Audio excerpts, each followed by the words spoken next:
लोकशाहीचा बुलंद आवाज, रिपब्लिकन वार्ता, महाराष्ट्र।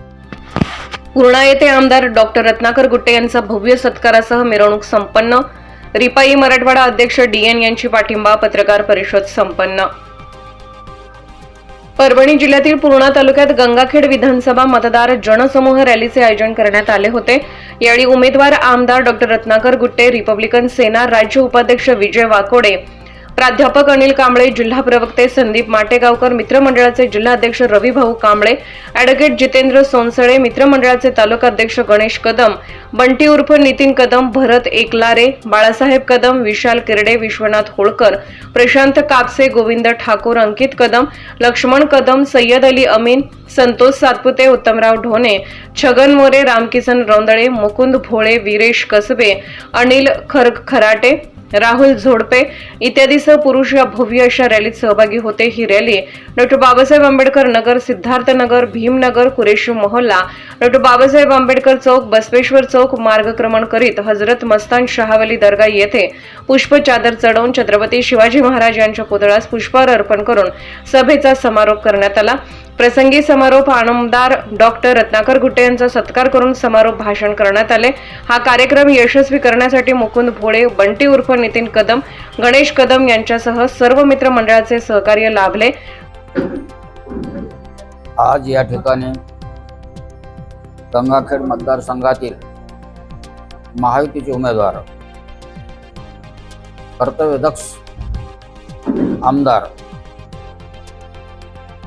आता जी होऊ घातलेली निवडणूक आहे, 20 तारखेला जे मतदान होणार आहे, या संदर्भात आज मी Republican Party of India Athawale गटाचा राज्य संघटक म्हणून या ठिकाणी युतीचं जी आमची युती आहे त्या संदर्भात मी या ठिकाणी त्यांना आमच्या पक्षाचं जाहीर पाठिंबा असं या ठिकाणी प्रथम जाहीर करतो। खऱ्या अर्थाने रत्नाकर गुट्टे जे हे आहेत एक कर्तृत्ववान आमदार आहेत। त्यांनी आत्तापर्यंत सर्वसामान्यांसाठी व्यवस्थितपणे आणि योग्य त्यांना आपलं वरदान दिलेलं आहे कामासाठी। आणि या ठिकाणी आता जे काही बरेचसे त्यांना शब्द दिलेले आहेत की आता हो तुमच्या इथलचा जो पुलाचा प्रश्न आहे तो देखील मार्गी लावण्याचं काम रत्नाकर गुट्टे यांनी जे आश्वासन दिलेलं आहे या ठिकाणी तो पूर्ण होईल, पूर्णत्वाकडे जाईल। त्यांना जो शब्द दिलेला आहे तो ते आपल्या पाळतील असा माझा देखील विश्वास आहे। आणि मला त्यांना एकदा फोन करून सांगितलं होतं की गावडे साहेब अशा पद्धतीचं आम्ही, आणि दुसरी गोष्ट ज्या ठिकाणी बौद्ध वस्ती आहे त्या ठिकाणी प्रत्येक ठिकाणी बौद्ध विहार आम्ही करून देऊच, आणि स्मशानभूमीच्या देखील अडीअडचणी राहणार नाहीत। बौद्ध वस्तीला देखील कुठल्या प्रकारची स्मशानभूमीची अडीअडचण राहणार नाही असा शब्द देखील त्यांनी मला बोलताना दिलेला आहे।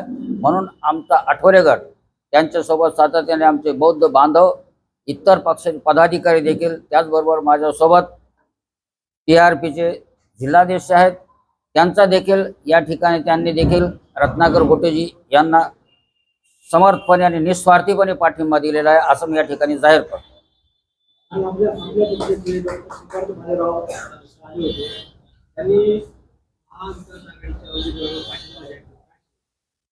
सिद्धार्थ भालेराव खऱ्या अर्थाने ते कार्यकर्ते होऊ शकत नाही। त्यांना आतापर्यंत दवाखाना चालून आपलं घरदार चालवण्याचा प्रयत्न केलेला आहे। आणि मी 40 वर्षापासून आठवले साहेबांसोबत भारतीय दलित पॅन्थरच्या काळापासून आठवले साहेबांसोबत आहेत। सिद्धार्थ भालेराव हे खऱ्या अर्थाने त्यांना त्यांचे बंधू ॲडव्होकेट गौतम भालेराव हे वारल्यामुळं त्यांना ते त्या म्हणजे याच्यामुळं ते पद मिळालं नाही असं ते खऱ्या अर्थाने कार्यकर्ते त्यांच्या गावामध्ये, त्यांच्या गावातले जे पदाधिकारी आहेत आठवले गटाचे ते देखील त्यांच्या सोबत नाहीत। ते सगळे लोक माझ्यासोबत आहे आणि त्यांना समाजाशी काही घेणं देणं नाही। आता ते काय बोलून जाते, कशामुळे बोलून गेले हे चुकीच्या पद्धतीने त्यांनी निर्णय घेतलेला आहे। परंतु ही शिकायत मी आमचे नेते रामदासजी आठवले यांच्यापाशी करणारच आहे। आणि त्यांना या पक्षाची शिस्त, जर खऱ्या अर्थाने त्यांना पक्ष कशा पद्धतीने चालवा याचं ज्ञान नाही, कुठल्या प्रकारचं आतापर्यंत त्यांना कुठलं आंदोलन केलंय, कुठलं समाजासाठी कार्य केलंय असं मला एखाद्या ठिकाणी त्यांना दाखवून द्यावा। आणि खऱ्या अर्थानं आम्ही आजपर्यंत 40 वर्षापासून, परभणीत 35 वर्षापासून या ठिकाणी मी आलेलो आहे। गारणधारकासाठी सुद्धा मी प्रयत्न केलेले आहेत, पण सिद्धार्थ भालेराव मीटिंगला सुद्धा येत नाही। काल गंधाड मामाची सभा झाली, तिथं भाड्या शब्द वापरण्यात आला गुट्टे साहेबांना, काय सांगेल? आता सिद्धार्थ भालेराव जे आहेत, तर काल गंधाड मामा यांची सभा झाली चौकामध्ये पुन्हा पुन्हा हे केलं. आणि भाड्या शब्द असा वापरला गुट्टे साहेबाबद्दल, काय सांगाल? ही पद्धत चुकीची आहे. कोणाला चुकीच्या पद्धतीनं अपशब्द वापरणं, त्याच्यामुळे आपलं काय आपण मोठे आहोत असं सिद्ध होत नाही. माणसानं कसं आहे, ही लोकशाही आहे. लोकशाहीमध्ये आपण कशा पद्धतीने बोललं पाहिजे, आणि ज्याला काही लोकशाहीचं नॉलेजच नाही, ज्याला काही समाजकार्याचं नॉलेज नाही, त्याच्यातून अशी वक्तव्य निघणं हे निंदनीय आहे. बंडू जाधव नेहमी सभेमध्ये गुट्टे साहेबांनी जमिनी अडलाटल्या असं. आता बंडू जाधवचं एक आता मला एक सांगायचं आहे. आता पुन्हा काय लाटलंय हे प्रत्येकानं आपलं आत्मपरीक्षण करावं. मी बोलण्यापेक्षा प्रत्येकानं त्यांना स्वतःचं आत्मपरीक्षण करावं की आपण किती बऱ्यात आहोत. हे मी टीका टिप्पणी करण्यापेक्षा त्याला कळतं, ज्याची त्याला कळतंय ना. DN दाभाडेनेच काही शब्द वापरावेत किंवा बोलावेत अशा पद्धतीचा भाग नाही, परंतु माझी एक त्यांना सल्ला राहील की आपणच आत्मपरीक्षण करावं आणि कुणाबद्दल काय बोलवायचं ते ठरवावं. काय मतदारांनी काय आवाहन केलं? मतदारांना माझ्या या ठिकाणी एकच आव्हान आहे की रत्नाकरजी गुट्टे हे सर्वसामान्यांसाठी काम करणारे नेते आहेत, आणि ते बौद्ध समाज असो किंवा इतर कुठलाही समाज असो, त्याच्यासाठी ते सातत्याने धडपडत असतात.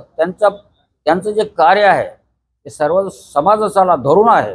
कुठलाही समाज असो, मुस्लिम समाज असो, बौद्ध समाज असो, मातंग समाज असो, कुठलाही समाज असो, हे सर्वसामान्यांना जवळ धरूनच काम करतात. आमच्या गंगाखेडमधले बरेचसे कार्यकर्ते एक त्यांच्या कामामुळेच त्यांच्याकडे गेलेले आहेत. माझा तालुकाध्यक्ष एक त्यांच्याकडे सतीश घोबाळे म्हणून कार्यकर्ता आहे, तो रत्नाकर गुट्टेकडेच आज काम करतो, कारण त्यांचं काम बघून. म्हणून आमचे कार्यकर्ते काय त्यांच्या सोबत आहेत, आणि आम्ही सुद्धा युती आहे म्हणून आम्ही त्यांच्या सोबत आहोत. गुट्टे साहेबांनाच का मतदान करावं लोकांनी? गुट्टे साहेब याच्यासाठी की विकासासाठी, प्रत्येक समाजाला न्याय मिळेल यासाठीच गुट्टे साहेबाला मतदान करायचं. असं विरोधकांचं म्हणणं आहे की कुठले काम कंप्लीट नाही केले गुट्टे साहेब. पुन्हा काम कंप्लीट केलं. याच्या अगोदर आलेले जे होते, त्याच्या अगोदर निवडून आलेले होते 15 वर्षापूर्वी, त्याने काय काम केलं? त्याच्यापेक्षा याने जास्तच काम केलंय. 15 वर्षापूर्वी जे आमदार होते त्याने काय दिवे लावलेत, आणि 5 वर्षात त्याने काय काम केलं ते 5 वर्षाचं काम ते बघा, आणि 15 वर्षाचं काम त्यांचं काढ ना. आपल्याला दिसून येईल की कोण काम करणार आणि कोण नाही ते. रिपब्लिकन वार्ता महाराष्ट्र पूर्णा परभणी प्रतिनिधी सय्यद सलीम सुहागणकर.